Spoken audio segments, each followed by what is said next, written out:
Bonjour à toutes, aujourd'hui je vous propose un atelier petit lutin ou gnome. Nous allons fabriquer des petits lutins avec, pour ceci il vous faut des chaussettes, des petits élastiques que moi j'ai trouvé dans une grande enseigne de sport au rayon équitation. L'avantage c'est qu'ils sont extra souples, ils sont en silicone, ça dure un petit peu plus longtemps que nos élastiques conventionnels. Voilà, ce sont des gros sachets, ça vaut 1 €, donc c'est pas une grosse dépense. Il vous faut donc des ciseaux, du riz. Alors je sais, c'est pas très tendance en ce moment, mais je vous montrerai une variante ensuite que j'ai mise au point pour utiliser moins de riz. Mais la base au départ, les tutos, c'est avec du riz. Un pistolet à colle avec ses recharges, voilà, et des chaussettes. Alors des chaussettes blanches que vous pouvez avoir de récupération, des chaussettes de sport ou autres que vous pouvez récupérer, aussi bien que les chaussettes pour habiller notre petit gnome. Voilà, donc il vous faut des chaussettes, peu importe la taille. Vous prenez la taille que vous voulez, plus elles sont grandes, plus votre gnome sera grand. Si vous prenez des sockets femmes, vous aurez des gnomes beaucoup plus petits. Et alors moi, j'ai découpé une bouteille d'1 litre d'eau. Parce que vous allez voir, je vais enfiler, pour remplir plus facilement ma chaussette avec le riz, je vais mettre ma chaussette dans le bol ainsi obtenu et je vais faire couler le riz dedans par l'intermédiaire de la bouteille renversée. Voilà, ça fait un cône. Alors première chose que l'on fait, on coupe la chaussette blanche qui va nous servir pour faire le corps du gnome.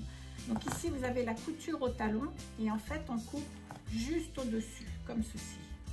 Le reste, vous pourrez vous en servir pour faire autre chose. On aura bien l'occasion de faire autre chose ou de faire des bonnets ou autre. Voilà. Donc, je prends ma bouteille coupée en deux. Je place ma chaussette tout simplement sur les bords.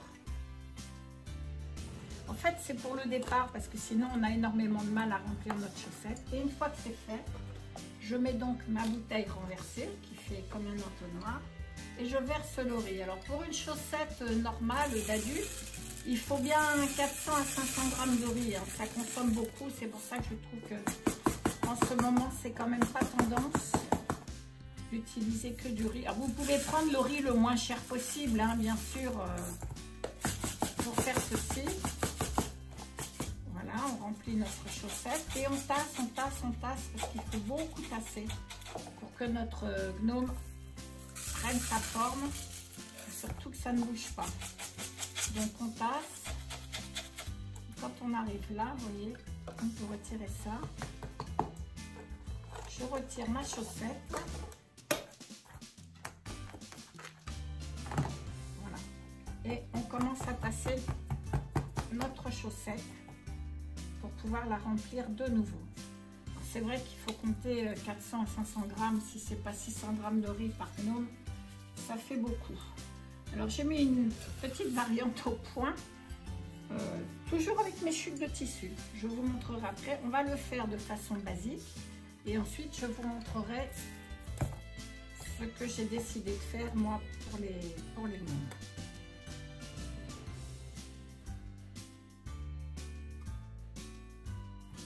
Voilà, on donne la forme au petit lutin. Voilà, et là j'ai mis quand même, pour votre indication, 600 grammes de riz. J'avais pesé, ça fait beaucoup. Alors le tuto, au départ, je l'ai trouvé sur un site américain, il n'est pas de moi. Hein. Donc c'est sûr qu'aux États-Unis, ils se fichent pas mal de savoir comment ils vont faire. Alors on tasse. On va lui donner sa forme un petit peu comme ça, voilà, au blanc, comme une poire un peu, hein, voilà, comme une poire. Et là, on tourne. Moi, je tourne, ça sécure un petit peu, voilà. Je lui redonne sa forme de poire. Je prends un élastique et je mets l'élastique pour fermer, comme ceci. Voilà. Une fois que j'ai fait ça, voilà, je prends, il faut toujours sécuriser car on ne sait jamais ce qui peut se passer avec un élastique, ça peut toujours casser quelque part. Vous prenez une ficelle, une petite ficelle, hein, pas petite ficelle fine, et vous sécurisez votre élastique qui est déjà bien serré, mais on ne sait jamais si ça s'ouvrait. Vous serrez bien fort tout autour. Donc vous pouvez le laisser ça au couper, ça fera de l'épaisseur dans le chapeau du gnome. Vous prenez un endroit que vous voulez, donc vous voyez votre poire, et alors là, il faut faire le nez du gnome. Donc pour faire le nez, sa forme, voilà. Vous choisissez un endroit qui vous plaît, un petit peu en haut là par exemple, et avec les doigts, comme ceci, vous voyez, comme ceci, vous attrapez le riz en dessous avec une main et avec l'autre main vous pincez pour maintenir en forme. Quand vous trouvez que votre nez est assez gros, vous prenez un élastique et vous allez le passer autour du nez ainsi formé. Voilà. Donc vous prenez et ça va en fait maintenir le riz que vous avez pincé en place. Donc 2-3 tours, moi j'arrive à faire 3 tours. Ils sont bien, hein, ils sont bien souples parce que j'en avais fait avec des petits élastiques conventionnels, c'est un peu plus difficile. Il suffit que je dise ça.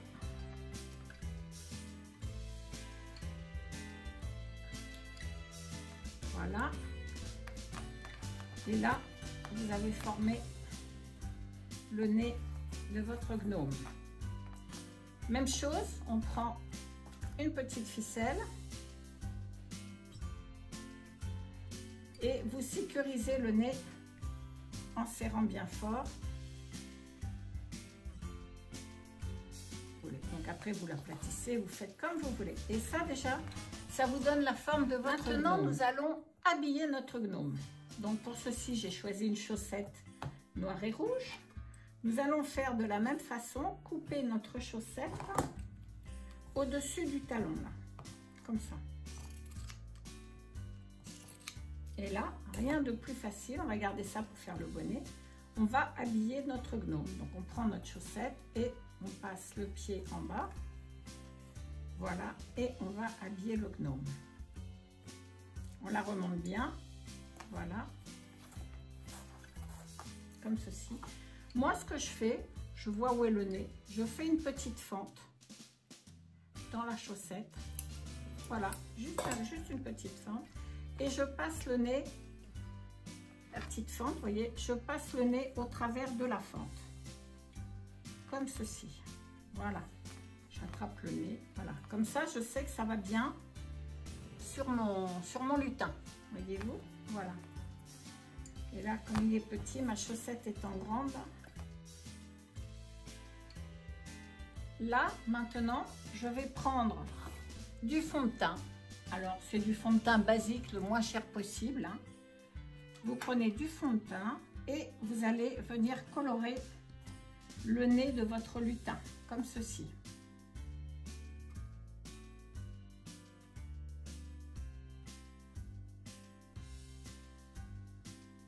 Voilà, comme ceci. Voilà, ça c'est le nez de votre lutin.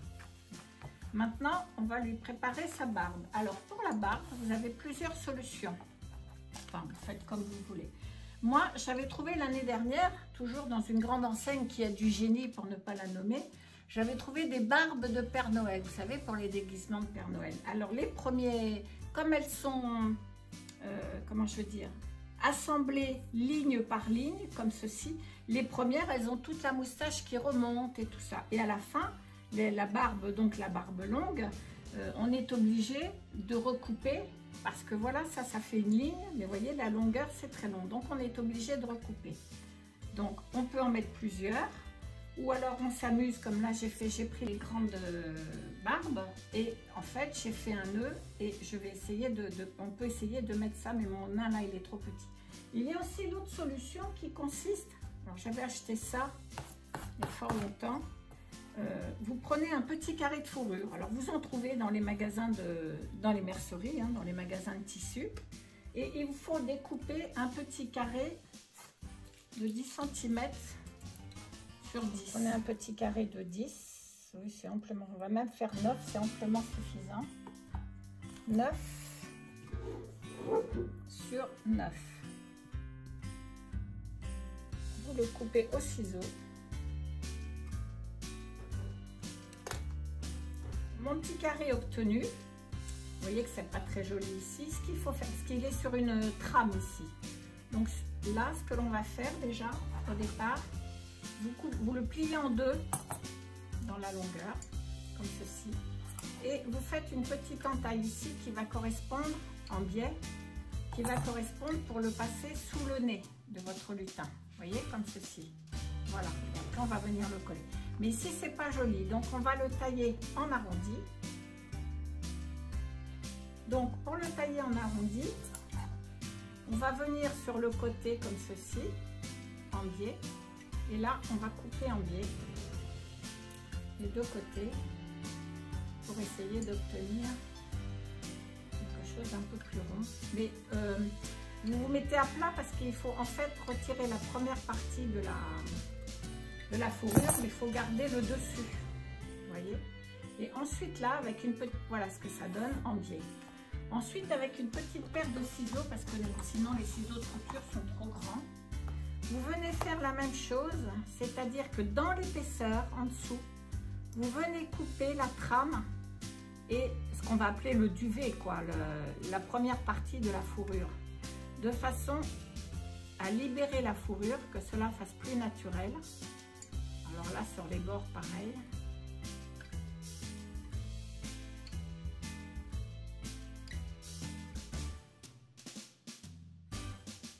Ça, c'est à vous d'assembler la fourrure comme vous voulez. Mais le nez.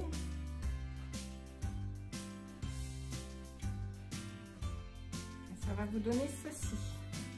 Après, on pourra la mettre comme on voudra. Vous voyez, ce qui est sympa, c'est que comme ça a des poils longs, on peut faire un petit peu ce qu'on veut. Donc, une fois qu'on a fait ça, on prend le pistolet à colle et on va venir, déjà au départ je l'ai ici, on va coller un tout petit peu notre chaussette là sous le nez pour la maintenir.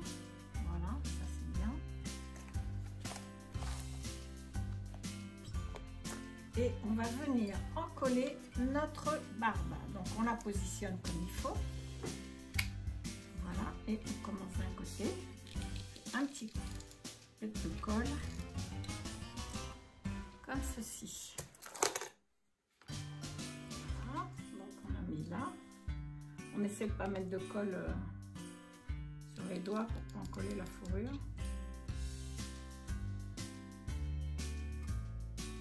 Ici on va en mettre un petit peu sous le nez, vous voyez, sous le nez là. Et on met tout autour.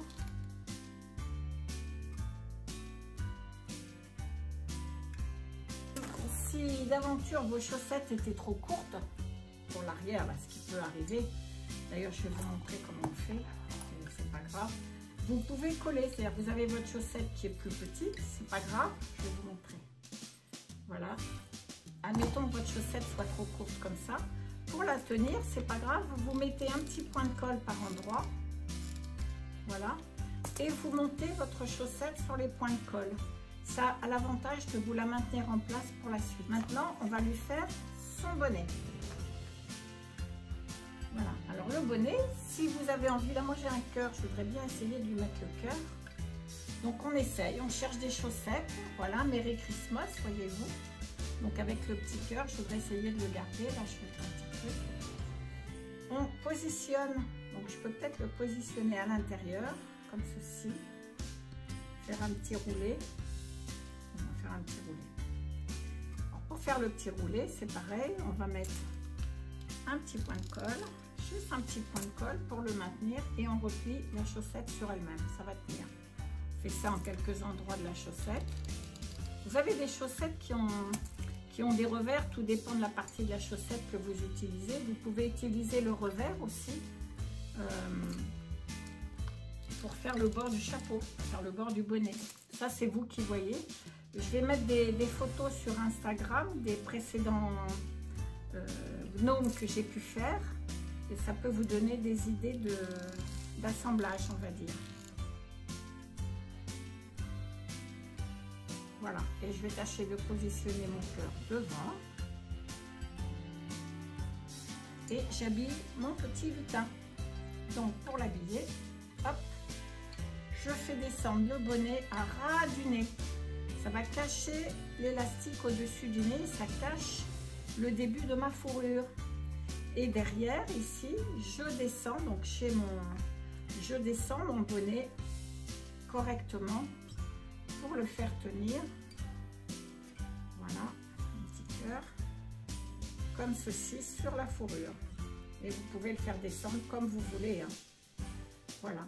Alors, ce qui est amusant, c'est que vous pouvez le remonter, votre gnome, puisque c'est du riz. Vous le façonnez comme vous voulez après. Une fois que vous avez votre base, donc il suffit de mettre moi le cœur quand même au milieu, ça sera mieux. Voilà. Et une fois qu'il est positionné, eh bien, on va le coller pour le maintenir. Donc je reprends ma colle et je vais aller coller, ça va maintenir la barbe aussi un peu là. Hop. Ici, je le descends bien sur le revers et un peu en dessous, comme ça, je suis sûre qu'il y en a partout. Je retourne mon revers. Ça colle vite, c'est bien. Et ici, idem. Quand on a l'habitude, hein, on arrive à faire un lutin en 15 à 20 minutes. Hein. Découpage compris, chaussettes choisies. C'est amusant à faire, on peut même le faire avec des enfants.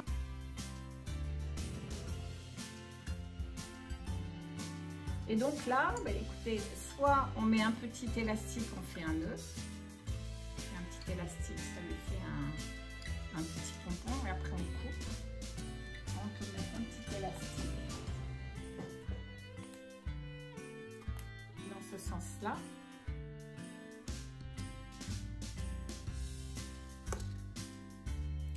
Voilà, donc là j'ai fini, j'ai bien mis mon élastique, je vais lui laisser, j'ai décidé le petit truc comme ça, je trouve que c'est amusant. Alors vous pouvez aussi retourner la chaussette, mettre l'élastique à l'intérieur et puis ça vous fait un petit bonnet, ça vous fait un petit bonnet comme ça, voilà, vous voyez là j'ai mis l'élastique à l'intérieur et ça vous fait un petit bonnet, mais ils sont trop petits donc ça pourra aller sur un petit gnome ou autre, vous voyez, pour faire un petit bonnet pour une poupée ou autre. Ça c'est ce qu'on peut faire avec le reste des tiges des chaussettes. Et je vais lui passer tout simplement une petite ficelle dorée. Alors les petites ficelles dorées, je récupère tout au long de l'année toutes les ficelles dorées de la pâtisserie qu'elle nous met autour des paquets. J'aime bien récupérer toutes ces petites choses là et je me dis qu'un jour je m'en servirai. Et bien c'est ce qui va se passer pour Noël. Je mets une petite ficelle dorée avec un petit nœud. Il me reste quelques grelots de l'an dernier, donc voilà, par exemple, on va lui mettre un petit grelot au bout là. Je prends mon petit grelot puisque j'ai mis ma ficelle, hein. Je vais l'enfiler. Alors les ficelles dorées, soit vous récupérez, soit chez DMC, pour pas les nommer, toujours dans leur coton mercerisé pour faire du cross-stitch. Ils ont des écheveaux dorés. Alors, vous pouvez aussi vous en acheter un, c'est pas mal, c'est assez joli. Je m'en sers aussi pour mes petits sapins de Noël qui feront l'objet d'un autre tuto très prochainement. Là, j'ai commencé par les petits lutins. Les petits lutins, vous pouvez même les faire avec les enfants. C'est facile, c'est pas dangereux, hormis le pistolet à colle, mais enfin quand on fait attention. Voilà, je lui ai mis son petit grelot. Et ce que je fais, c'est qu'avec un petit point de colle, je sécurise mon nœud. Pour être sûr que ça se détache pas, donc on met juste un petit peu. Voilà, et mon lutin est terminé. Vous pouvez choisir de lui laisser le chapeau comme ça ou de lui mettre sur le côté comme vous voulez. Donc suite à notre petit tuto, voilà ce à quoi j'ai pensé pour ne pas utiliser de riz, de lentilles, de choses alimentaires, parce que ce n'est pas très tendance en ce moment. Donc je me suis dit pourquoi pas faire un petit sac et mettre du sable dedans dans le fond. J'avais peur que le sable passe au travers du tissu, mais si on prend c'est du tissu de récupération, c'est un vieux drap par exemple, une vieille nappe. Découper un petit rectangle de tissu qui fait 20 cm de long sur 10 de large, que l'on replie simplement en deux. Et on vient faire une couture de chaque côté ici. Et ici, on fermera par un élastique que l'on sécurisera par une ficelle. Donc, je vais vous montrer. Voilà, donc je vais faire mes deux coutures et je reviens.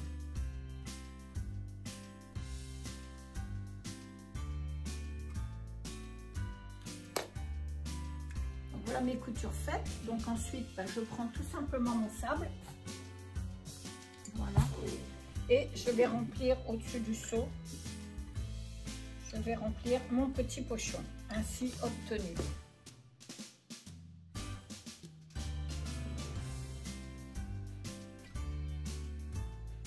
Voilà, donc on remplit son petit pochon, je le ferme avec un élastique et je regarde si je peux appuyer. En fait, c'est pour faire une base. Donc ça suffit pour ma chaussette.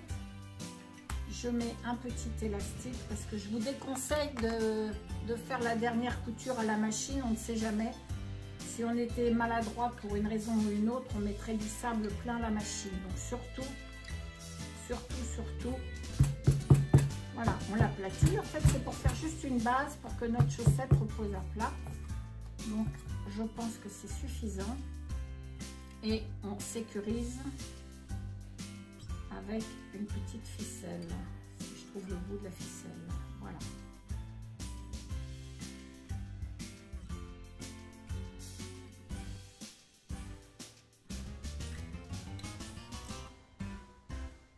Et après, on n'a plus qu'à le mettre dans la chaussette.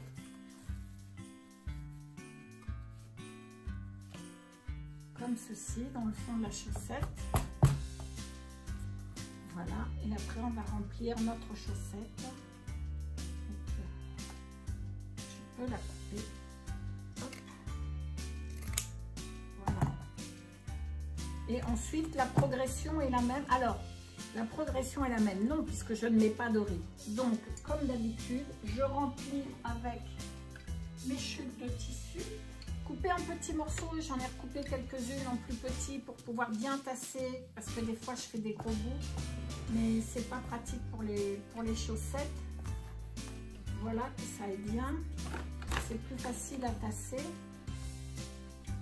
dans la chaussette.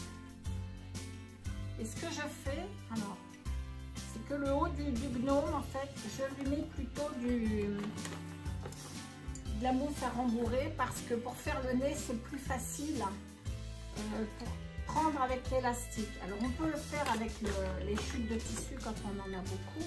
Mais à ce moment-là, il ne faut pas fermer la chaussette avant parce qu'il faut aller, c'est un petit peu plus compliqué, il faut former le nez là où on veut le faire en prenant bien les petits morceaux de tissu en dessous. On forme son nez comme ceci. Je vais vous en faire un comme ceci.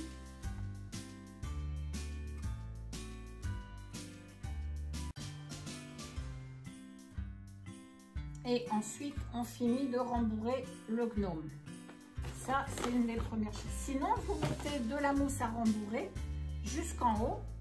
Vous mettez votre élastique et après, c'est le même processus qu'avec le riz. Vous fermez et vous faites votre nez comme avec le riz de la même façon. Donc si vous avez beaucoup de chutes de tissu que ça vous intéresse et que vous ne voulez pas utiliser de mousse synthétique, vous faites de cette façon-là. On remonte devant, voilà, et on va lui mettre son élastique ici pour le fermer. Et on va sécuriser le tout. Voilà mon lutin fait avec du sable, donc je suis sûre qu'il tient bien en dessous. Il a une base, ils sont beaucoup plus légers, mais il a une bonne base. Voilà, il tient debout tout seul. Je lui ai fait son nez avec mes chutes de tissu, voilà, et ensuite on le ferme et on le sécurise. Et ensuite c'est exactement la même progression qu'avec le riz. Si vous avez d'autres suggestions à me faire, écoutez, je suis toujours preneuse. Moi, j'essaie de faire avec des choses qui soient un petit peu éthiques en ce moment. Et ne pas utiliser de nourriture pour faire nos petits gnomes. Écoutez, à vous de faire et je serai curieuse de voir ce que ou heureuse de voir ce que vous avez fait sur Instagram. N'hésitez pas à poster vos réalisations. N'hésitez pas, amusez-vous, faites-moi part de vos réalisations sur Instagram ou sur YouTube. Je serai toujours contente et si vous avez des suggestions à me faire au niveau du remplissage, je prends. À très bientôt.